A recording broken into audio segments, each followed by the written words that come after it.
Bien, estamos de regreso. Tito, ya voy a entrar de lleno, vamos a obviar algunas otras cuestiones, pero lo que fue toda la campaña, porque empezó tanto en el radicalismo como en lo que ya se empezó a denominar el Frente Justicialista de Liberación, el FREJULI, es decir, era un frente, había muchas divisiones, ¿no? Es decir, Obregón Cano había saltado como la gran figura, pero se oponían, entre ellos, vamos a recordar ahora, a Miguel Hernández, que representaba a las 62 organizaciones, el movimiento fuerte, aparte de la CGT, que de alguna manera exigían un porcentaje, incluso formar parte de la fórmula, alguien del gremio, digamos, agrupado a los 62. Porque habría que hacer un paréntesis, ¿no? Estaban dentro de lo que se llamó la CGT negra, y la CGT, ¿cómo te diría? Que le tenía un nombre que ahora no recuerdo, pero estaba medio dividido ideológicamente. Sí, de la entre CGT izquierda de los y derecha, argentinos, la de Raimundo Ongaro, claro. Y en Córdoba estaban los legalistas y los ortodoxos. Claro, los legalistas eran Atilio López y los ortodoxos Alejo Simón y todo lo demás. Sí, claro. Bueno, en esto de la 62, como te decía, habla y es previo, porque el FREJULI lo determina en un congreso, a diferencia del radicalismo casi interno, ¿no? Esto decía. Hernández, hay versiones de que la lista ya estaría elaborada y ha venido en sobre cerrado desde Buenos Aires. Bueno, entiendo, según la versión y lo que he escuchado, creo que es únicamente para las candidaturas del orden nacional, no así para la gobernación y vice. ¿Ustedes van a concurrir al Congreso? Nosotros no somos congresales porque somos gremialistas. Claro, bueno, ahí quedó eso. Sí, pero en Córdoba hubo interna, para ¿Sí? determinar la fórmula. Claro, en el 72, convocadas las elecciones, a nivel nacional no, porque Perón lo proclama a Cámpora y, claro, y se acabó. ¿Acá Antún hizo interna? Claro, acá hubo una interna de la fórmula Obregón Cano, Atilio López, sí, y la fórmula Antún Simó. Alejo Simón, claro, un peso pesado, era el secretario general de la UOM. Claro. Y bueno, ahí hubo ruidos, no aceptaron haber sido derrotados. Claro, ellos decían que la fórmula la estaba definiendo Perón y Cámpora en Buenos Aires y entonces... Y después esas exigencias de la 62 y del sector gremial que pisaba fuerte en ese momento, era que el vicegobernador, aun cuando ya había sido electo en las internas, claro, Atilio López, fuera Simó de la UOM, porque a su vez la UOM había colocado los gobernadores en todas las provincias, en las fórmulas peronistas. O sea que en Córdoba fue uno de los pocos lugares donde Obregón Cano dijo, no, yo esto lo voy a respetar y se acabó. Tal es así que entonces ese sector de la ortodoxia no jugó. Bueno, recordamos ese día del Congreso y cómo se fueron dando esas horas hasta que finalmente sale la fórmula. Son las 19:30 y aún no se ha iniciado la reunión del Congreso Provincial del Partido Justicialista.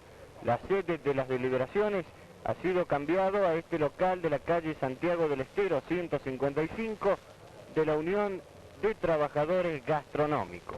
Un estricto control se ha establecido en la puerta de entrada y solamente tienen acceso al local los congresales con sus correspondientes credenciales. También al ingresar, el número de A2 por tanda son requisados de armas.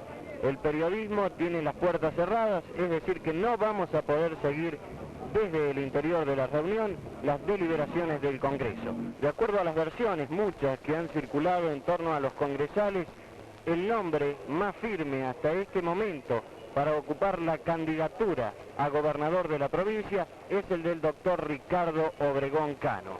Todavía no se conoce quién podría ser el candidato a vicegobernador, como tampoco las senadurías nacionales y las diputaciones.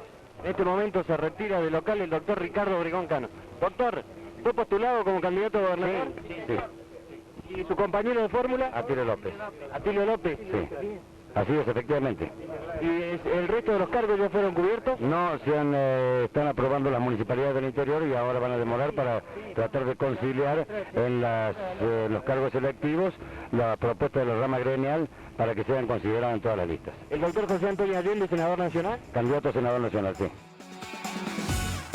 Bueno, ahí quedó definida la forma. Claro, ahí el Congreso... Allende era de democracia cristiana, digamos, ¿no? Claro, porque en Córdoba el Claro. FREJULI, Frente Justicialista y Liberación, era además del Partido Justicialista, el MIT, Movimiento Claro. de Integración y Desarrollo, frondicismo a nivel Claro. nacional, y la democracia cristiana. Y José Antonio Allende, que va a ser senador nacional, Claro. porque en ese momento había dos bancas Claro. de senadores, va a ocupar una José Antonio Allende. Claro. Y el Congreso era una instancia partidaria muy importante, porque tenía que convalidar Claro. las internas, las candidaturas, ahí venían los tironeos, las roscas. Incluso llegó a ser presidente, una vez que ya no estaba Perón, que estaba Isabel, porque él presidía también en el Senado. Quedó Fue como- el momento ese que después termina siendo, después de la renuncia Claro. de la fórmula, De la- ¿no es cierto?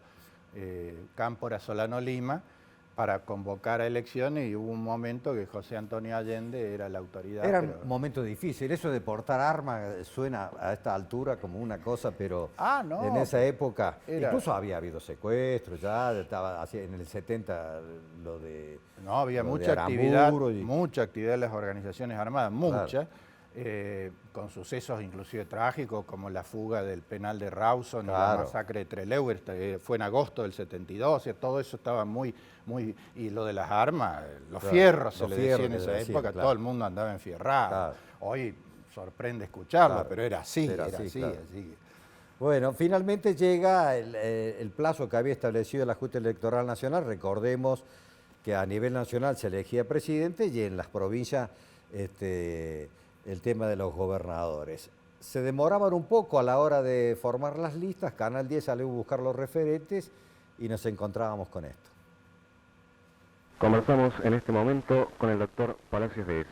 Doctor, el Frente Justicialista acaba de oficializar listas en orden provincial y comunal. ¿Nos podría usted confirmar la fórmula gubernativa del Frente? El Frente Justicialista de Liberación oficializa fórmula de presidente de la Nación y de vicepresidente de la Nación en las personas del doctor Héctor J. Cámpora y el doctor Vicente Solano Lima. Aparte de eso, en el orden provincial se oficializa la lista del doctor Ricardo Obregón Cano y el compañero Atilio López. Entrevistamos ahora al doctor Eduardo Angelos. Doctor, quisiéramos saber si la Unión Cívica Radical ha cumplimentado con todos los trámites inherentes a la presentación de listas de candidatos en la justicia electoral. Efectivamente, la Unión Cívica Radical, con antelación a la fecha primitivamente fijada, es decir, el 21 de diciembre, concretamente el día 19 de diciembre ante la Junta Electoral Nacional y el día 20 de diciembre ante la Junta Electoral Provincial, la Unión Cívica Radical presentó todos los candidatos a los cargos públicos electivos. Bueno, ahí está. Hay que decir que él iba candidato a senador, fue senador Fue. en la época que Allende, digamos. Claro, con Allende, porque era uno y uno. uno por mayoría, uno por minoría, después fueron tres, después de la Claro. reforma constitucional. Claro. Che, qué joven, no Joven. se los ve, ¿no? Sí, joven, Qué bueno. muy joven, claro. Bueno, saquemos la cuenta, casi, 49 años. Sí, se cumplen. 50, claro, medio si siglo, vamos a los digamos. 50, Claro, sí, claro. sí, ya mucho, prácticamente pasado. no quedó nadie Claro. en escena, digamos, de ese momento, donde la política renacía, Dani, porque la dictadura del 66 al 73 a lo mejor no fue tan sanguinaria como la que vino después, Claro. pero había congelado, muy autoritaria, intervenido las universidades.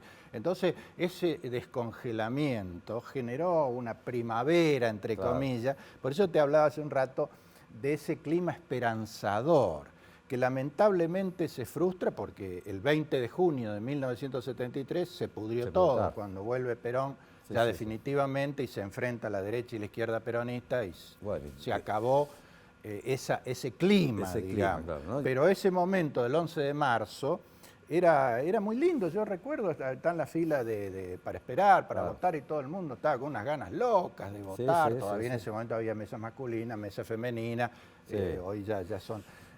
Bueno, vos sabés que Canal 10 le dio mucha importancia, Claro. se siguió mucho. Es más, fue el primer canal en la Argentina que hizo el debate político. Bueno, Hizo el debate político con Víctor Martínez Obregón Cano. sí, señor. Se hizo un operativo especial el Sí, día de señor. esas elecciones, un operativo inmenso.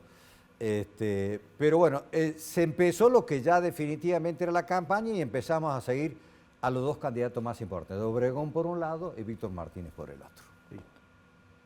Aprovechar la gentileza y la oportunidad de Canal 10 para transmitir un mensaje, en primer término, a mis ocasionales adversarios en esta futura contienda política.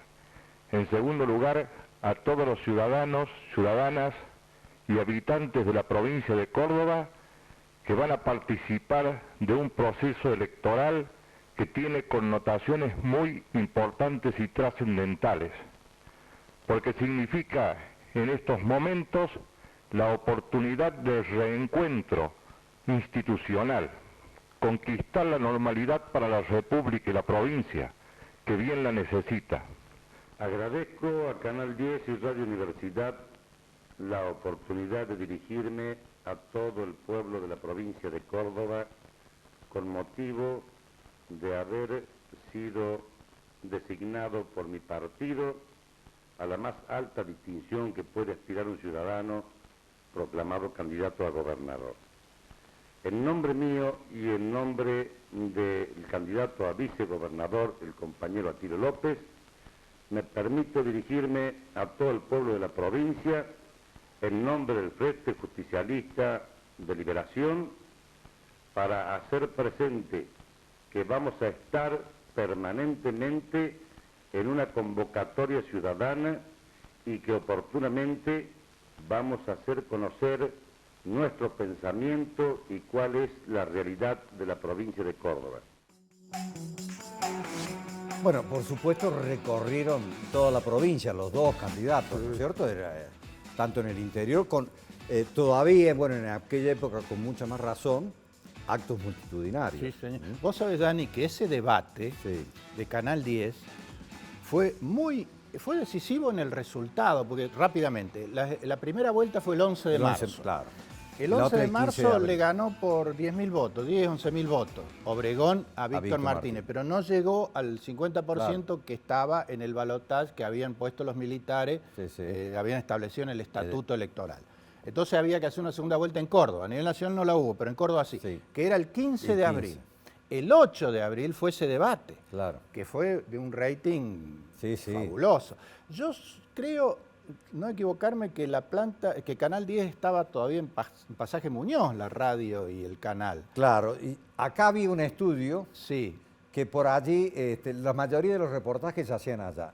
El debate se hizo acá. Se hizo acá, sí. Fue lo único que se hizo acá, digamos. Claro, pero todo estaba allá. Claro. Y fue, decía, un debate decisivo donde Obregón Cano le gana, entre comillas, porque Víctor Martínez se mantuvo muy adusto, y en cambio Obregón muy distendido, muy locuaz. Hablaron de la propuesta de gobierno, digamos, de la agenda de programas o de ideas para gobernar, pero lo que quiero decir que Obregón despejó mucho temor, porque Córdoba, no lo dejemos de decir, Dani, no era una provincia peronista, nunca lo fue así, peronista. Entonces, los sectores independientes pero vos sabés tienen mucho peso. No lo hemos puesto porque no nos da todo el tipo. Pero todos los actos del peronismo, tanto en el interior, eran multitudinarios, con mucha euforia, con la marcha peronista, por supuesto. Los radicales no tanto así. Es más, ahora vamos a ver el cierre que se da en el de la primera vuelta, allí en la calle Casero, al frente del Hotel Dorá, por parte de Obregón Cano, y un cierre aquí en la capital, en un teatro, Víctor Martínez. Ahí te das cuenta la diferencia nomás de movilización. Sí.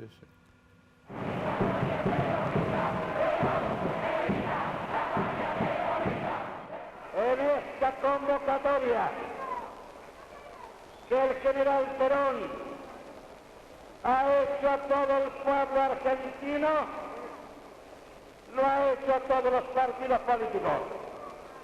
Y aquí están presentes hombres y mujeres que, perteneciendo a otras siglas políticas, han comprendido claramente la instancia histórica que nos toca vivir y se han venido a sumar en las columnas del pueblo para tener la honra de lograr lo que tanto el pueblo aspira.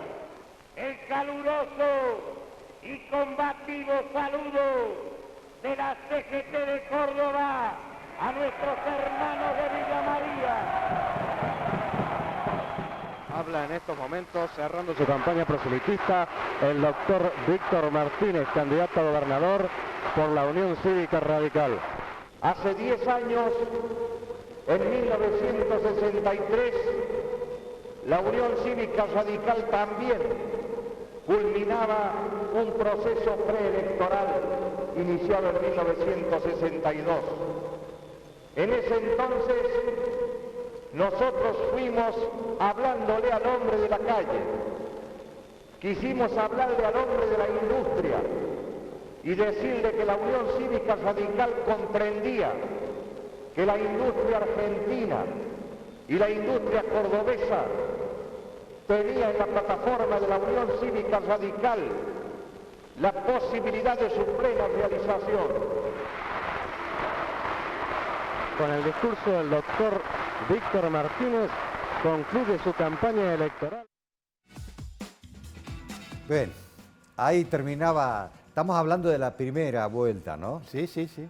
Obviamente que fue la que, más allá la importancia que tenía. Fue un virtual empate en Córdoba, fue palo a palo. Claro. Por eso el debate fue... movió y después ya en la segunda vuelta, esos 10.000 de diferencia, 10, 11, se convierten en casi 90.000. Sí, sí, sí. Pero habrás visto y habrán visto la audiencia la diferencia de estilo, todo era mucho más atildado en el radicalismo, pero bueno, eso era el clima de época, manifestaban la expresión y la base social de cada uno de esos espacios, los dos grandes espacios populares, ¿no? Radicalismo y peronismo. Pero por eso digo que en Córdoba era muy importante el sector independiente, que es el que tenía la última palabra. Claro. Y vio en Obregón Cano a alguien que no le infundió temor, por decirlo de alguna manera. No era Herminio Iglesias. Terminó dando vuelta a esa elección, ¿no? Era un hombre que tenía buena llegada a los sectores medios, que lamentablemente después lo que vino fue tremendo, ¿no? Bueno, vamos a hacer una nueva pausa y vamos directamente ya al día de las elecciones.